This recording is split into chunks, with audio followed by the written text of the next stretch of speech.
live on YouTube, please.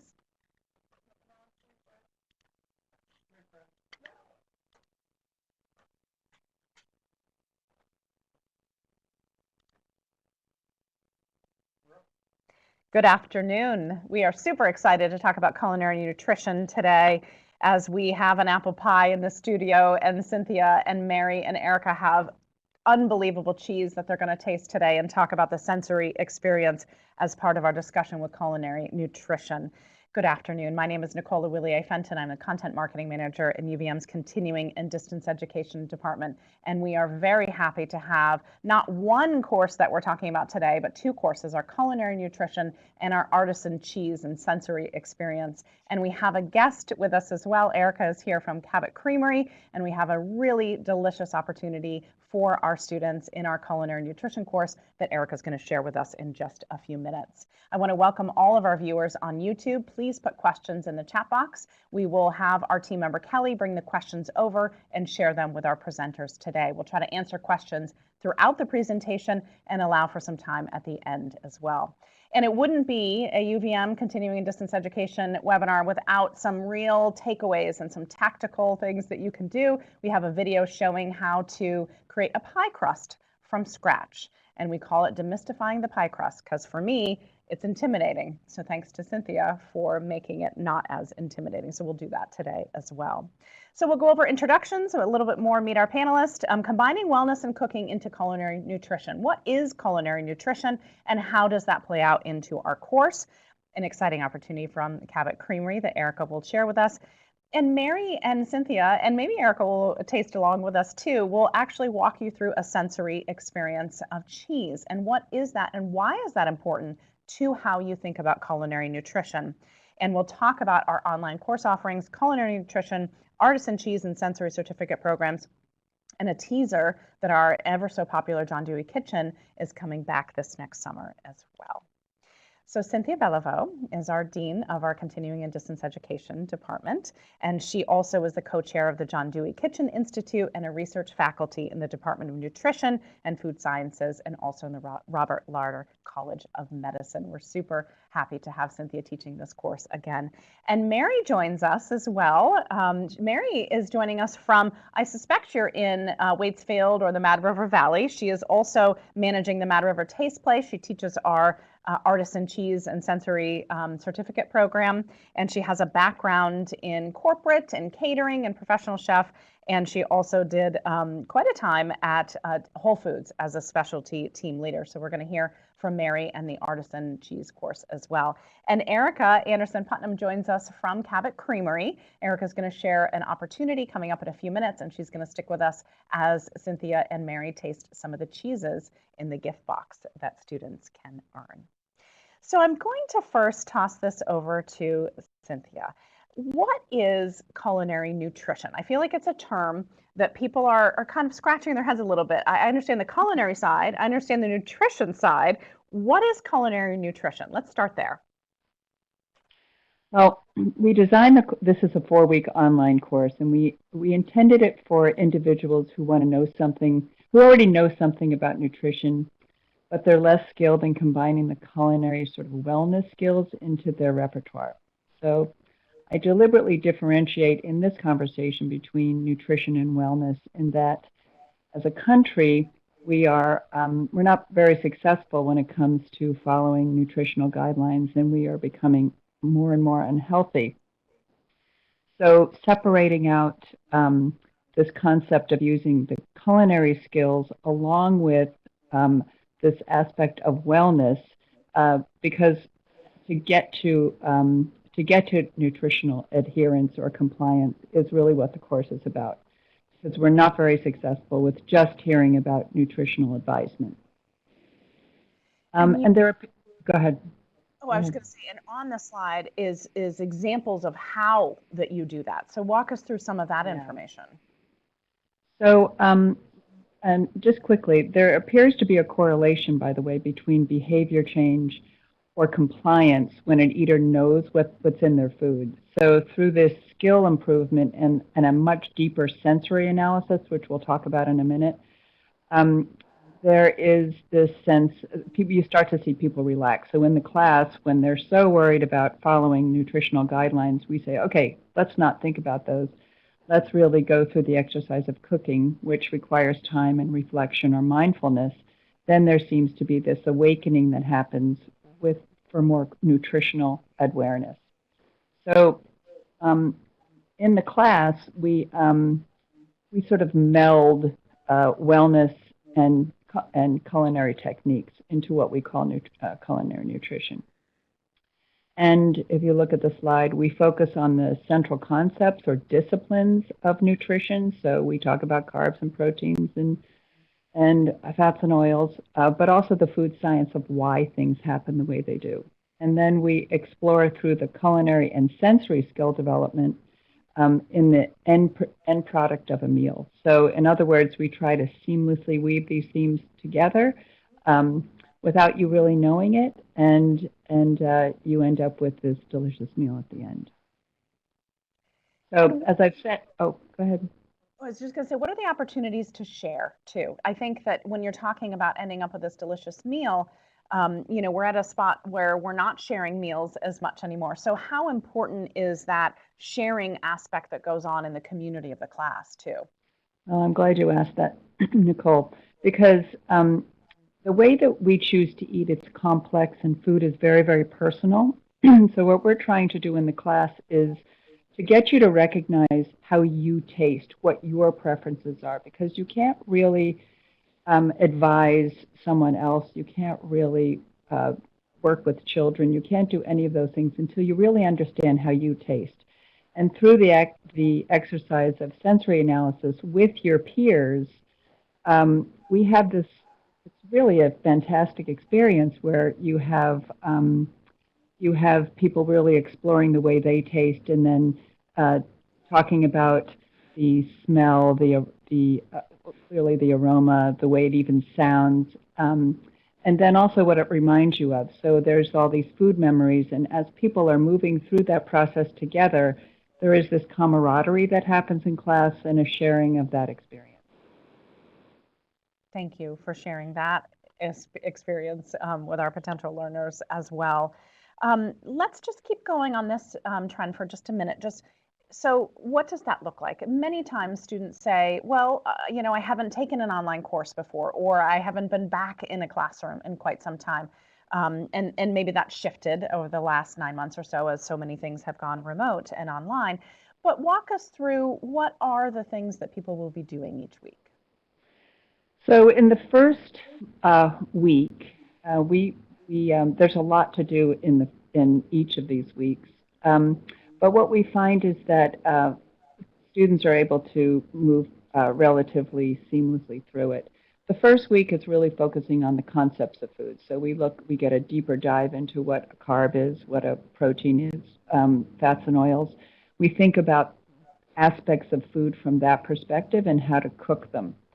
We work with Jean Harvey, who is a nutritional expert on campus, and she helps explain this in a not a deep dive, but an overview. And in that time period, we're actually cooking some of those foods. So if we focus on a protein, we're focusing on the culinary aspects of cooking chicken, for instance. And the second week, we start to get deeper in there, and each week we're doing deeper and deeper analysis of the way that we're tasting. In the second week, it's more recipes. It's focused on the different concepts, the basic concepts of food, again, with carbohydrates and fats and oils. We do exploration on cooking oils and what their smoke points are to really understand what oils you should be cooking with. The gelatinization of starches, and when we go very deeply into that while you're preparing a meal. And here you have Module 3 and Module 4. So you're not taking it out of the kitchen really, but you're just kind of expanding what you're talking about in these last two. It's total integration. Everything is integration. I keep using the word seamless, but that really is what we're trying to do. This one is really introducing yourself to the concept of palate solving. So what didn't work about the recipe? spicy, or I'm working with someone they don't like the fact that they miss salt, for instance. And what am I going to do to palate solve? Meaning, I'm going to try to help them with the way that they're tasting food because they're not going to be compliant if they don't like the way the food tastes. And so with palate solving, we may say, well, acid, squeezing lemon on something instead of sodium will actually give that sense of satiety. They will taste, it will be a flavor enhancer, which is what salt does. We work on different aspects of adaptation and thinking about how, again, focusing on yourself first and eventually getting to cooking for someone. And then in the last one is complete recipe adaptation, and the cook in our class is now working primarily on their own, using all that they've learned in the last year. Fabulous. I've seen in some of the testimonials and comments from people reframing the way that they were thinking about picky eaters. And I think that we so easily put that, especially on children, as a label on them. And it seemed like that there was information as to how to reframe your own perspective and how that they're approaching food. Can you explain that? To really appreciate the way that you taste. We have divided the palate into three categories. So we have as you suggested, the fussy eater, or what we call a super taster. And there's nothing wrong with that. Being able to really taste is an attribute. I have a sister, usually with children, I actually have a sister who's a super taster, and we have condemned her whole life. And through this experience, I've realized that she actually really does taste intensely. So how do you work with food to make that not quite so pronounced for her? And then you have the sort of moderate taster, which is most of us. And then you have the compromised taste. So there is something that is through health issues, or you really can't taste, or have limited ability to taste. And so how do you enhance flavors and make them stronger in order to be able to please those palates? So we work with all of that within those frames.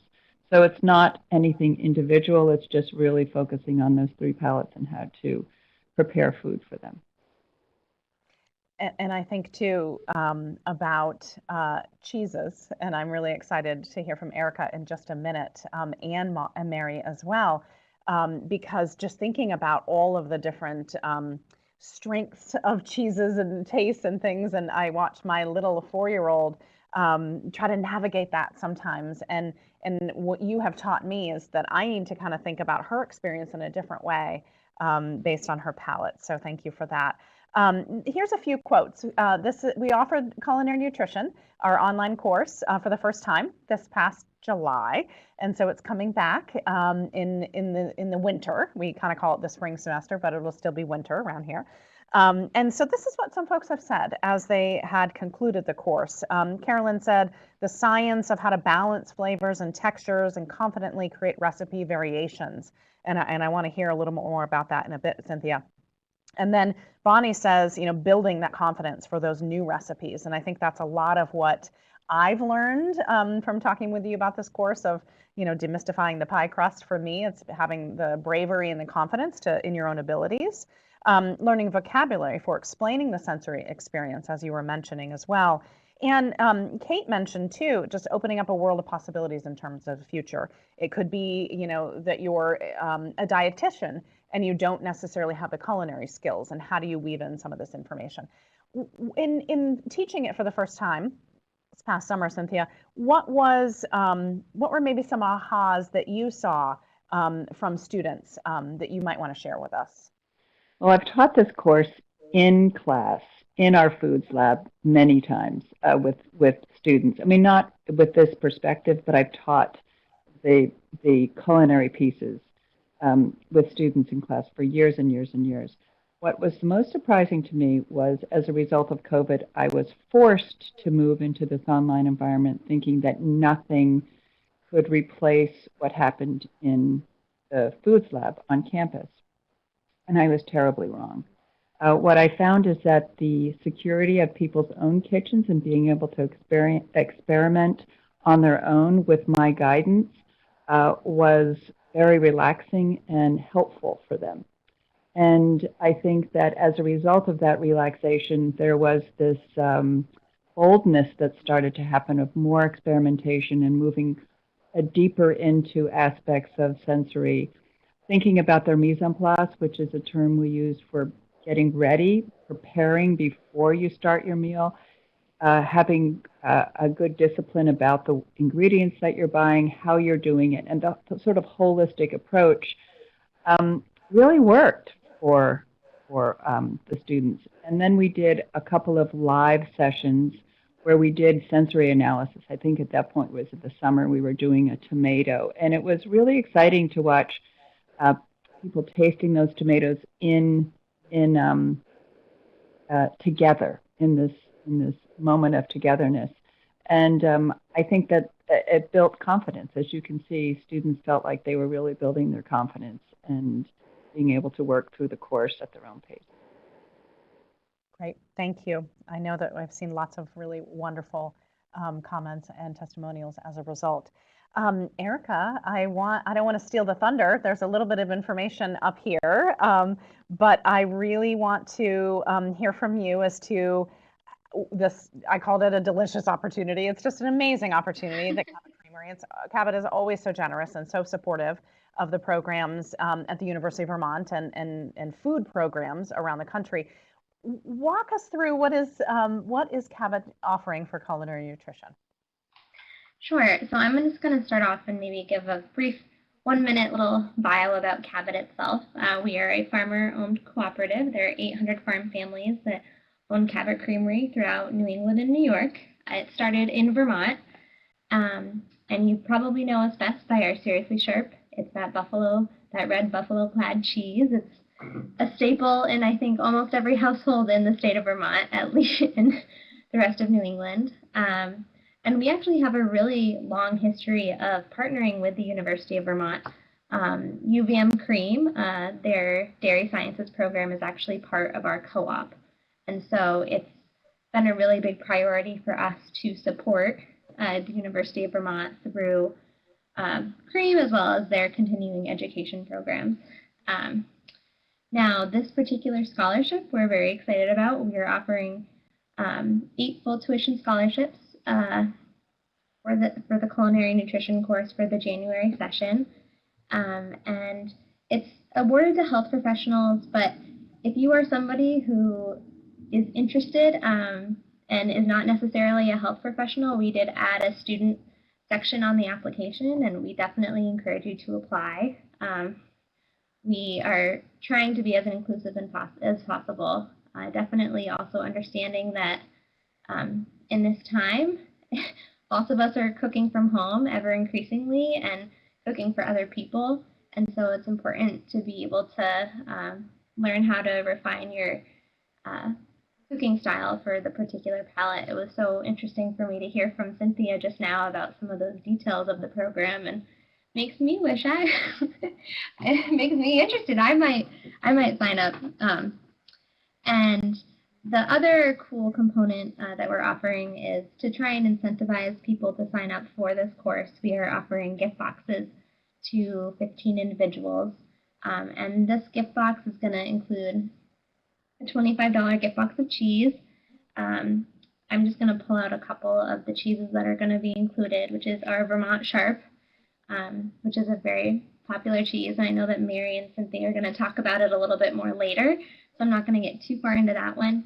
But I'm also going to feature our pepper jack cheese, which is a Monterey Jack cheese, which is blended with some peppers, and it's really delicious. And it's great on breakfast sandwiches, and it's a really good blending cheese to add to recipes. And so that's the other reason that we chose that, thinking about culinary nutrition. And beyond that, it also includes a cutting board, an apron, a spoon, a knife, basically everything you could hopefully need for this culinary nutrition course. I tried to build it into this gift box for you guys. So again, we're so excited to be supporting and partnering and looking forward to learning more and getting some more submissions. We've already had some early applications, which I have been looking through and reviewing, and I'm excited to hopefully get some more and get back to you guys by November 30th. I've already set my meeting to meet with people over it with my colleagues. So, and we actually have a registered dietitian on staff at Cabot, which is really important to us. We believe that dairy is an essential component of nutrition, and cheese especially just provides so much protein, and it's such a wonderful, healthy snack that nourishes you and keeps you full. So instead of reaching for the chips, you can reach for a 3/4 ounce bar, and I think it gets you a little bit farther. So again, if you have any questions, let me know. Awesome. Thank you, Erika. Thank you so much. And please share our appreciation back with the entire team. I know there's a huge team at Cabot Creamery that allows these things to happen. And I just want to say thank you also that you turned the Sharp into the small snacking sizes that are the wrapped ones. Those are in my kids' snacks and lunches on a regular basis. So thank you for making that convenient for Yes, busy. of course. They're in my refrigerator too. They're perfect. They are perfect. Absolutely. Thank you so much. And as Erika was saying, the deadline to apply is coming up in a couple weeks. And so if you do have any questions, please let us know. And there is a lot of information on our website as well about this in particular. So I want to then come back to, and we haven't heard from Mary yet. And so Mary, I want to introduce a little bit more about your course. We're going to dive deeper into the Artisan Cheese and Sensory Experience course in a few minutes, but we're going to go into our sensory experience portion of the webinar now. So maybe if anyone watching, it's a little bit after lunch, but maybe it's time for a snack, or depending if you're on what coast you're on, maybe it's not lunch yet. Grab some cheese, grab something that you might want to try and taste along with Cynthia and Mary. And so, Mary, will you just explain a little bit, what do we mean by sensory experience of food?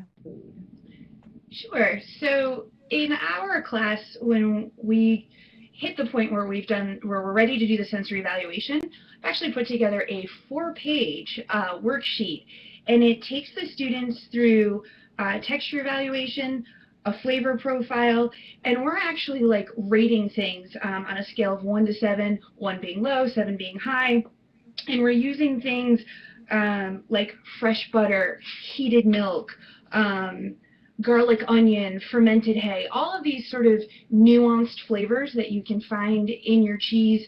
Of course, we're going to do everything cheese specific, but going into like meat broth, and then we're asking you to rate your mouthfeel and your texture, really just diving in on that piece of cheese that you've just put into your mouth and going through absolutely everything. And we're even asking you to rate your density again on that 1 to 7. Is it like butter? Is it more like a stuffed olive? Is it a little bit more like a cocktail sausage? And really, again, evaluating what's happening in your mouth, all of your senses, besides just what you're tasting, but what you're feeling, what the aromas are that are coming off of it as it kind of melts into your mouth, starts coating your mouth. One of the really awesome things about cheese is that it changes a lot with temperature. So even going from being in the refrigerator, then to being to room temperature, and then melting in your mouth, there's different steps that you're going to hit when you're tasting your cheese, and that's all going to be in this sensory evaluation. And then we even take you through the aftertaste, again, on a 1 to 7, and giving those descriptors. Is it caramel? Is it roasted nuts? Is it that fermented hay? Again, that's one of my favorite flavor profiles.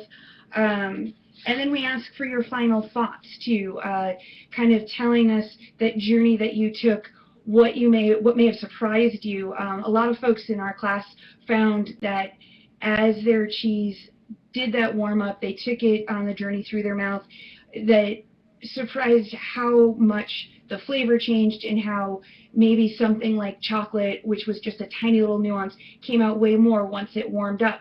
And then, of course, we go through the pairing portion of it as well. So once you start adding in other flavors, does your cheese flavor actually take a backseat? Does something that was more mellow come out more now because you've added extra acidity, or you've added a little extra sugar or sweetness into it too, and that's changing the flavor profile.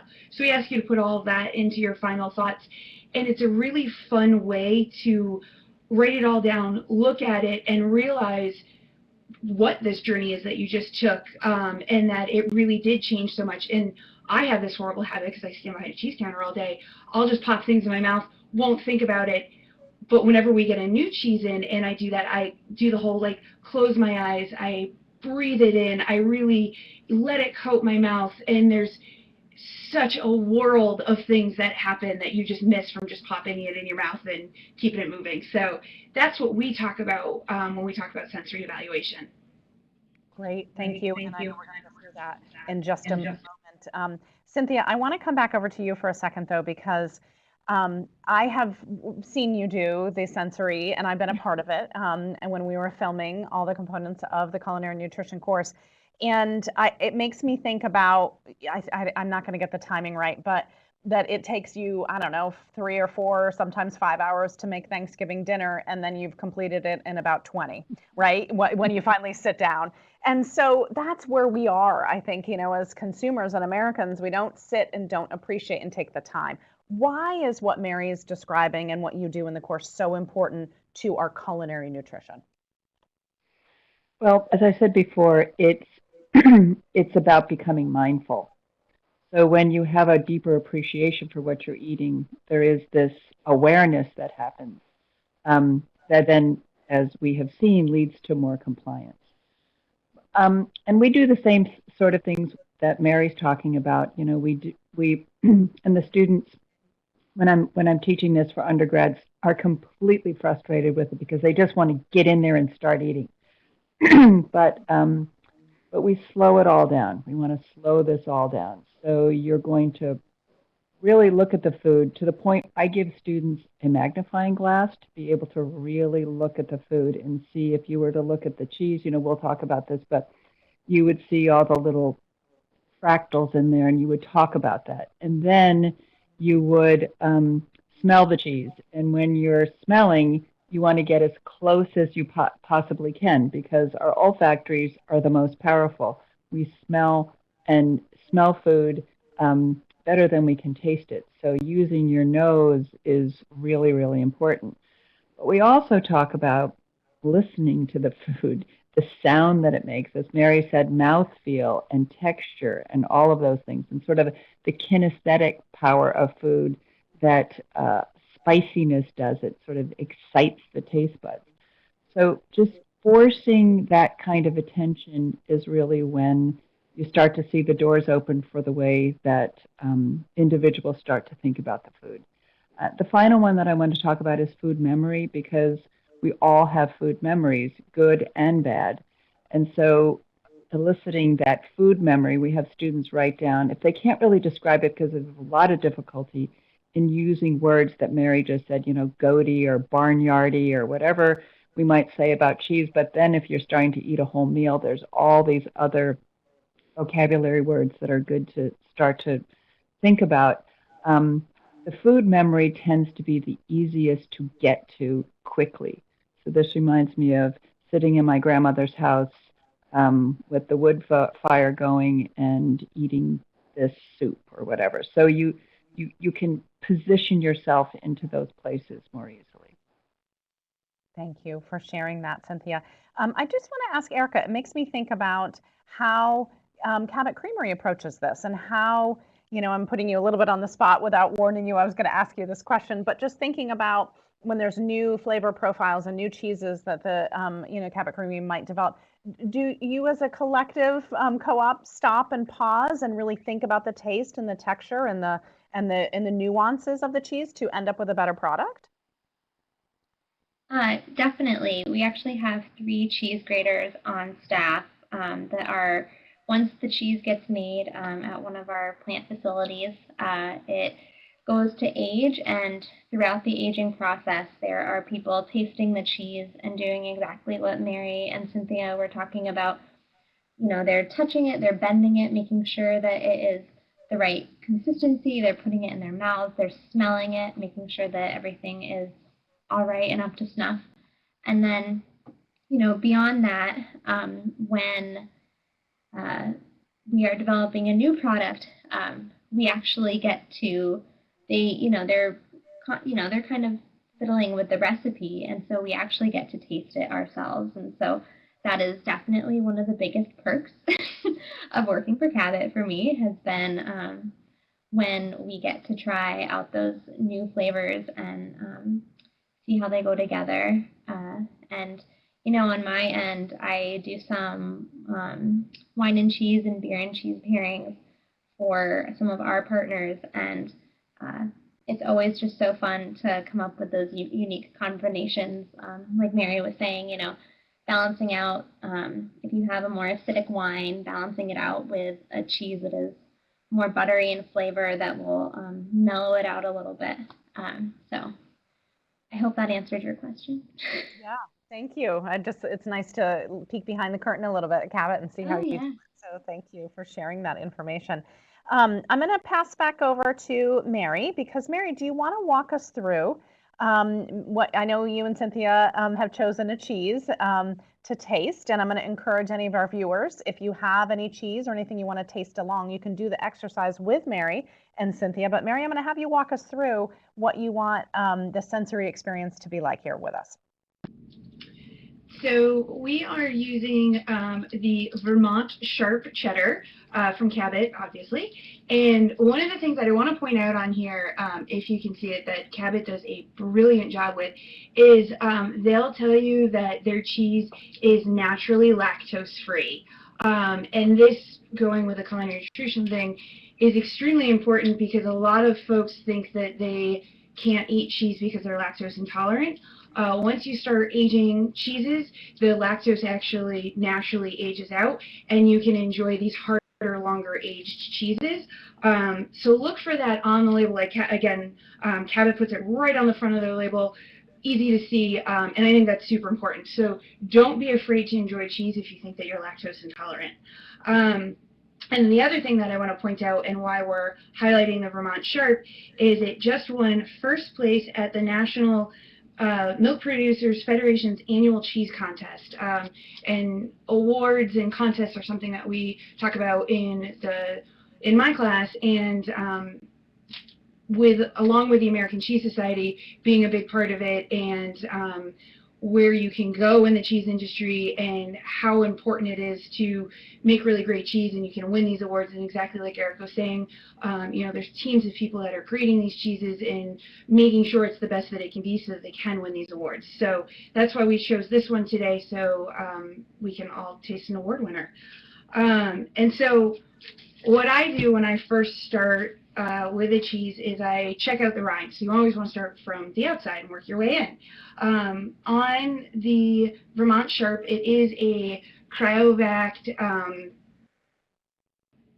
block cheddar, so there actually isn't going to be a rind on this one, but you want to check it to make sure that there isn't any sort of visible molds, or if there isn't anything texture-wise that really shouldn't be there.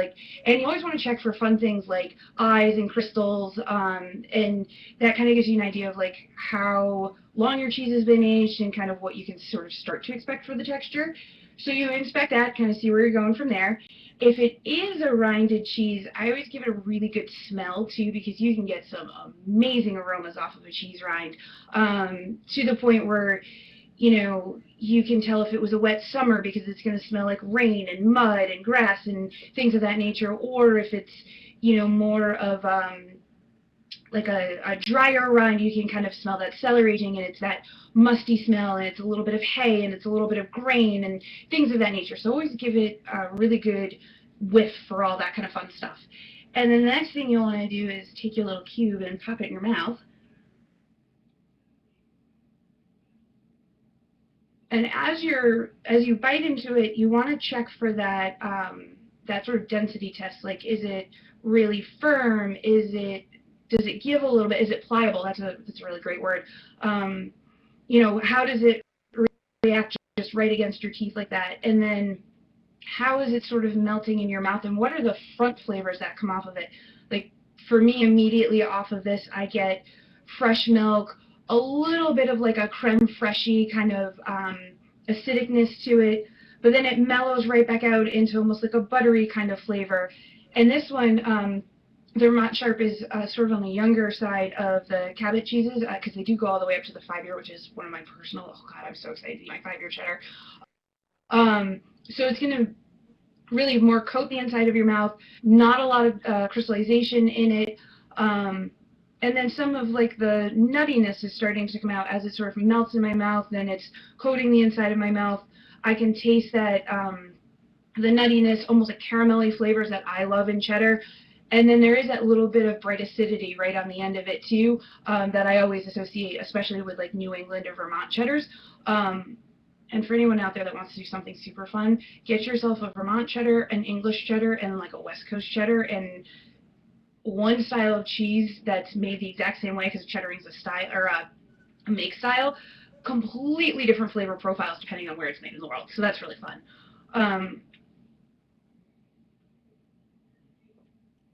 And then I think about the chef part of me then starts thinking about, how would I use this? What would I cook with it? What would I pair it with? And that's the next direction that I would go with this. Thank you so much. You're making me very upset that I missed lunch today.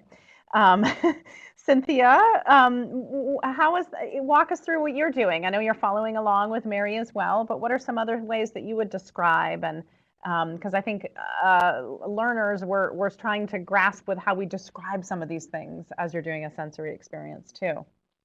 Well, I mean, she's a pro. That was amazing to listen to. I go a little bit slower, and so we're writing the entire time about appearance. We are then the whole idea that Mary was talking about of breathing.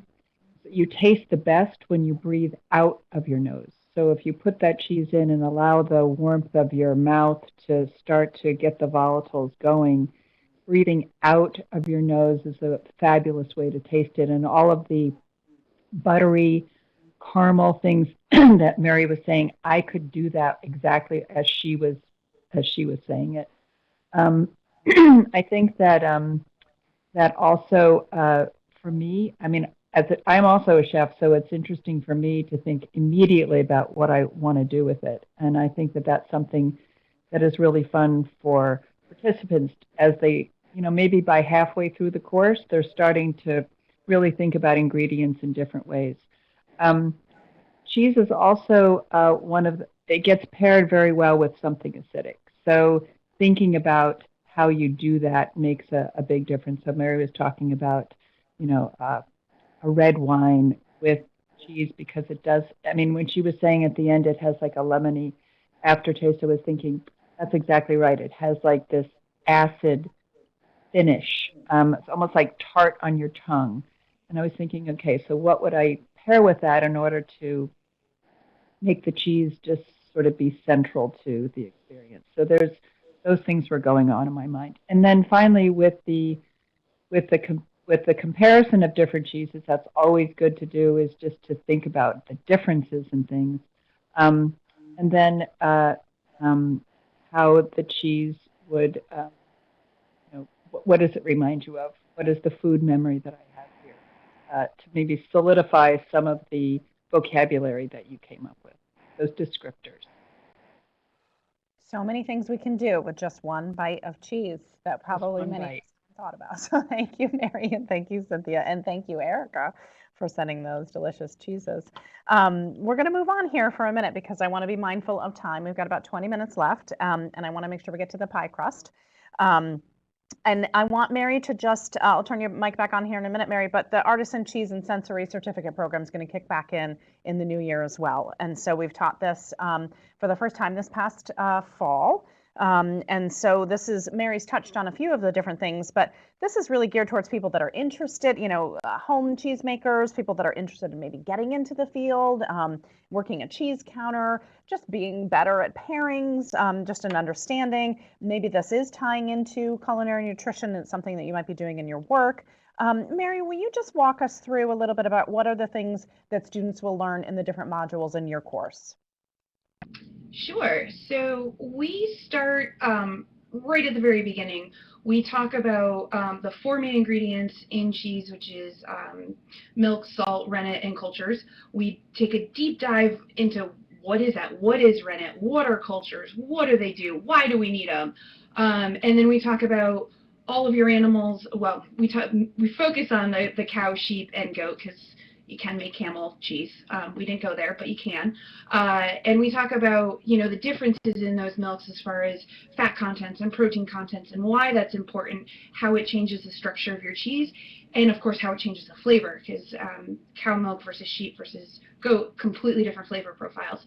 So that's going to be your first module, is really learning why these ingredients are important, how it changes seasonally, and that kind of thing. And then we take the next step and we take our ingredients and we actually make cheese. Well, and we get to watch the Von Trapp farmstead make cheese. I was very lucky to spend a day filming a double cream brie that they do, and we did it on a make day there, so we get to cut the curd, we show the draining of the whey, we show the molding of it, and then we talk about rind development in all of your different kinds of rinds, whether it's bloomy rinds, your washed rinds, your natural aged rinds, and cave aging.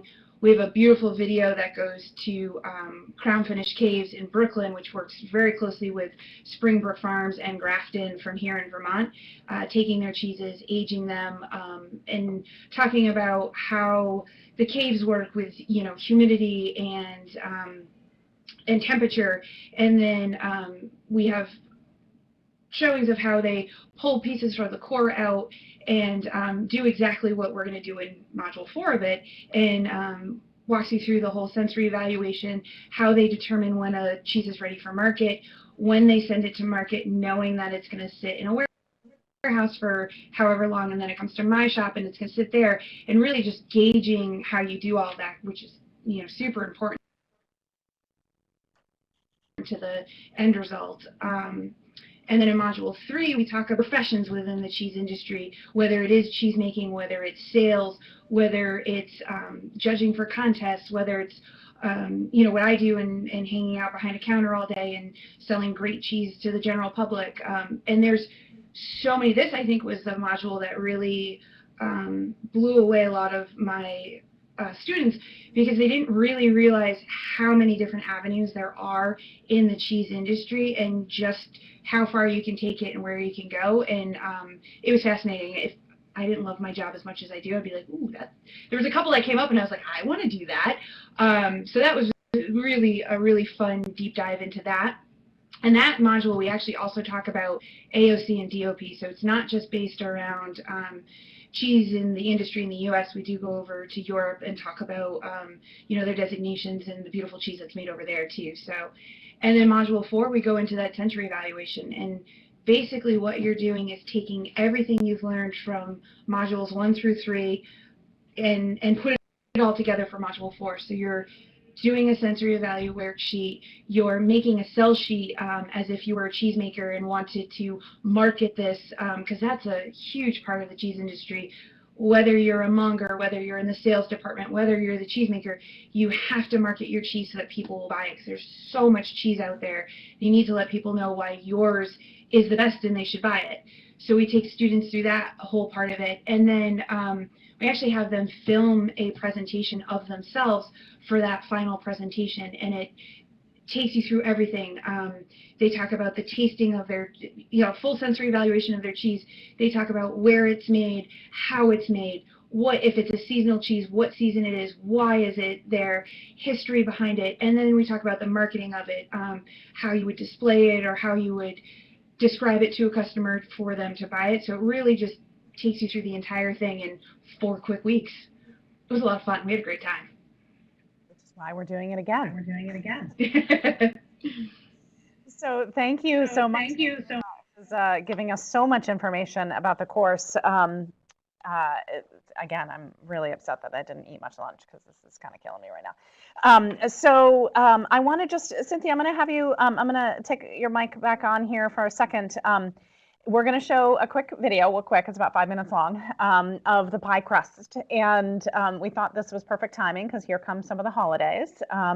And I feel like one of the things that culinary nutrition in the course is breaking down some of the barriers and the fears that you might have and realizing lentils can be very approachable. Making a pie crust from home is not, you don't have to buy the frozen one in the freezer. This is actually pretty easy. So I want Cynthia, just give us a quick little intro as to what we're going to see. And then I just wanted to tell Erika and Cynthia and Mary, when we play the video, I'm going to have you turn your cameras off.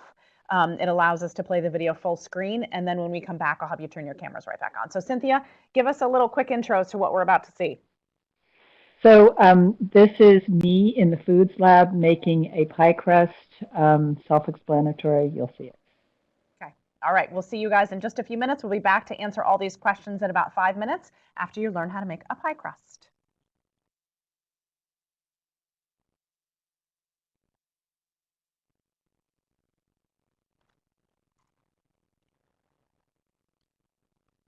So today I'm going to make a pie crust, just one pie crust for about a 9-inch pie. And a pie crust is one of those basic things that you should know how to make. It's extremely easy. It's the technique that usually gets to be complicated. But it is, you know, you use a pie crust for anything sweet, blueberry, apple, peach pie. You also use it for a quiche. You also can use it for a chicken pot pie. So it's a really nice thing to have in the back of your mind.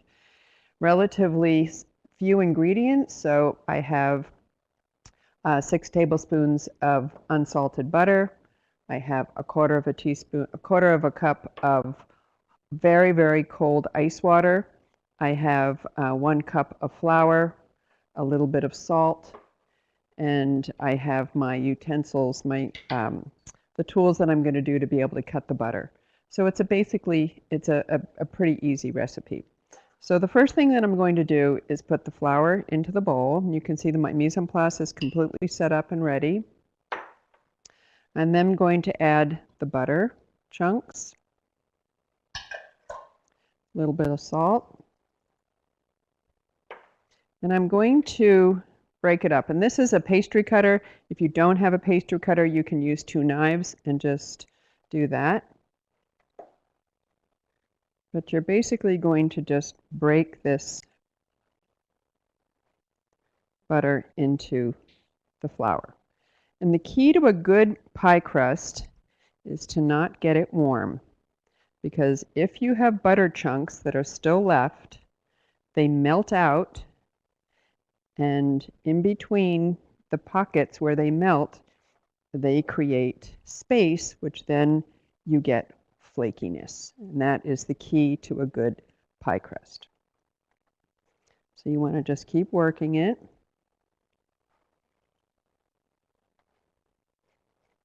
Till you can start to see that it forms like little peas.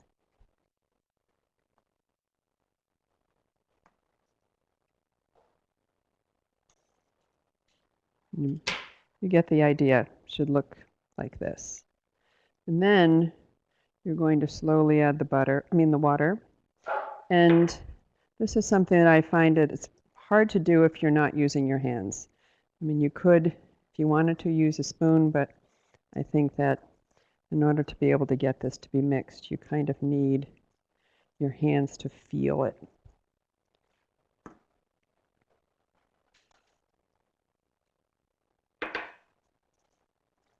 Okay, and you don't necessarily have to use all the water, and sometimes you need a little bit more, but it should come together not smoothly. And then once you get a sense of it,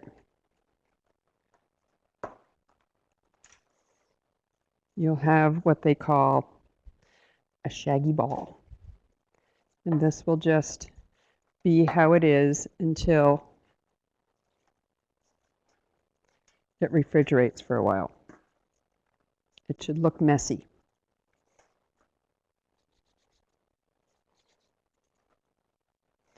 And then what you're going to do, in order for this dough to gelatinize. You're going to want it to refrigerate for a while.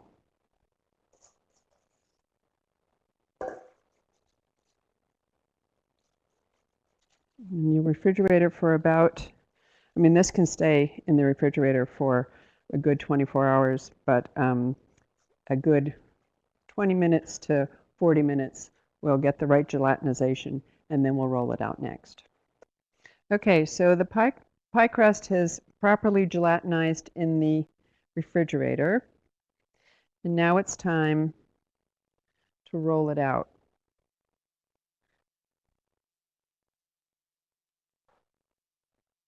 Okay, so we have a nice crust here. Put a little flour down, put a little flour on the rolling pin.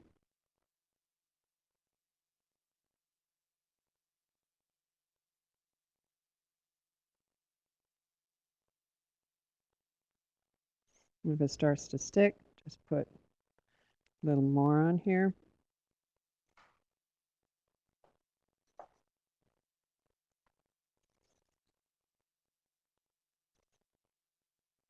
You want to try to roll it out the edges and try not to go off the edge.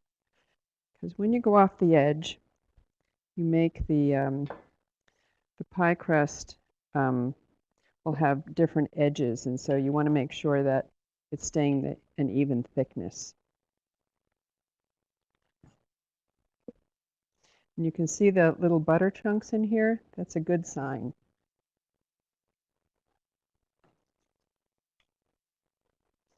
And you'll just keep rolling this until you get it to the right size. And you can start to pinch your edges together.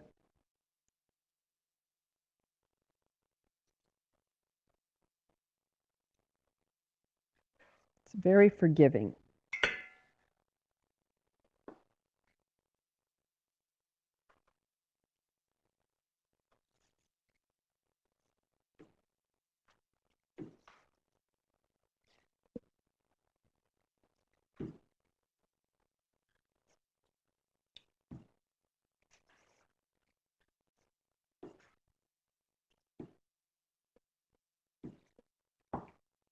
Okay, and this is about ready to add to the pan.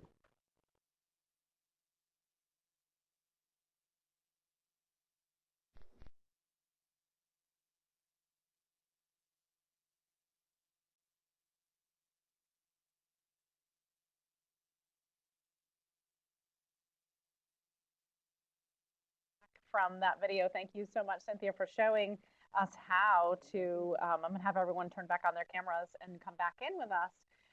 So there's just the simple steps, and I think that Cynthia makes it look so easy. And thank you for making. Maybe it's demystifies the pie crust a little bit. So I know that we have just a few more minutes, and Cynthia's coming back in with her webcam as well. I know we have a few more minutes. So I wanted to just come back to Erika real quick and just the scholarship and the gift boxes. There was a question earlier saying, if I sign up for the scholarship, would I be eligible for the gift box? Just what's that process like for people as well? Oh, Erika, we're not hearing you. Can you turn back on your microphone too? That would be helpful. Just at the top, connect that microphone, then we should get you. Can you hear me now? I can. Awesome. Keep going. Thank you. Good. Great. We are going to share all of our scholarship submissions with the University of Vermont, and then they are going to do kind of a random drawing of the gift boxes. So yes, you are still eligible, even if you apply for the scholarship. So, right. Yes, the answer is yes. Yes, good. Thank you. I know people were a little concerned if it was one or the other. So thank you for that. And thank you. No, they're not correlated in that way. Great. Awesome. Thank you. And please share our gratitude back to the team as well for making this opportunity. Cynthia, I wanted to ask, and just make sure, Cynthia, that you've turned back on your microphone too at the top. And so I wanted to ask you, we had a question from Jess, are there any live synchronistic, which we are live sessions, are there any live sessions in the culinary nutrition course? Yes, there are. However, if you can't make it, we tape them so they're archived. So if you can't be there, but we do 2 live sessions. Great, thank you so much. And I have the slide up here as well about culinary nutrition. The course is starting in the beginning of the new year, and the cost, and Cabot is offering some very generous scholarships as well. And an additional piece of just factoring in with thinking about culinary nutrition is the cost of the groceries, the ingredients to make the recipes. And the required text is the wonderful book by Alice Waters, The Art of Simple Food. And I know, Cynthia, you're looking forward to this one as well. And Mary, I'm going to come back to you for just a moment too. In terms of your course is starting again in the new year. What are you looking forward to teaching this for a second time? My favorite thing with the first run of the course was learning about cheeses I had actually never had before, because students get to pick which cheeses they want to focus on for their final presentation, and there were a few that I've never even tried before, so that was really fun because I get to learn too. I bet, and taste so many amazing cheeses. Cynthia, it looks like a question here from Sabina for your course. Can wax or parchment paper be used as a substitute for plastic wrap for the pie crust? Absolutely. Oh, for sure. Yep. And then also just thinking too, from Tammy, she asked, do any of the studies using sensory experience of food, food as therapy, touch on patients with TBI? So that's brain injury. Is that what that is? I think it's what it is. I don't know. I mean, I would have to look. I know that they're doing food therapy with Alzheimer patients, but I actually don't know about that, and I could find out for you. Okay. And if you do have additional questions from our viewers today, you can email us at learn@uvm.edu, and we can make sure to share that information. There was a great question earlier, Cynthia, from Anna. I'm a high school biology teacher who also teaches sustainable food system and gardening culinary science classes. Do other teachers take this course? What type of people take this class? And this would be a great opportunity I know. to share about John Dewey Kitchen as well. So answer the question about culinary, but please tell us about John Dewey Kitchen, which is coming up next summer too. So we've only taught the course once, and the course was mainly people who are advising people. So they had a background in nutrition. I think teachers would be fine in the class now that I've been through it once. But the John Dewey Kitchen Institute takes a lot of these same concepts. I don't know if you realize that John Dewey, the preeminent scholar and philosopher, who actually is from Vermont a long time ago, had a curricular obsession with the kitchen. And because he believed that it created thriving democracies, which was his lifelong goal and something that we could all better understand today, the need for. And so this course focuses on teachers, and I've had all kinds of teachers. In my last class, I had a science teacher, I had a preschool teacher, I had a college professor, and we look at curriculum and we think about incorporating food as a vehicle for learning, not necessarily about cooking. You develop cooking skills as you go through, but it's really a byproduct of the experience of the inquiry process of using food to explore, to experiment, and the rigor associated with that. So that course would also be good. And that is planned again for next summer. Mm-hmm.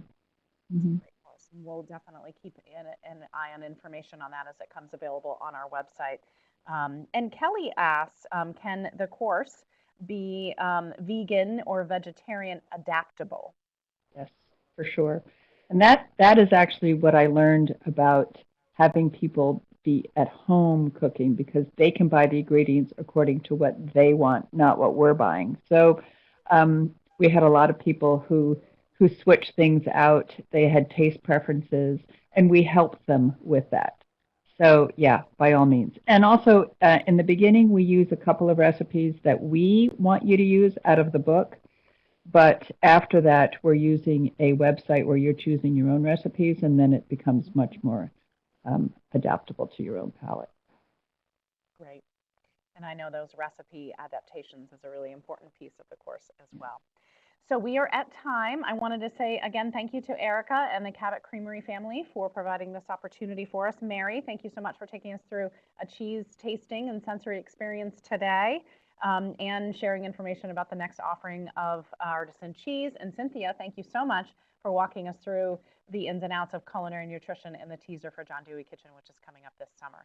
I wish you all a wonderful afternoon. If there's more information you need to learn, please join us on our website at learn.uvm.edu. Have a great afternoon. Thanks a lot, everybody. Pleasure.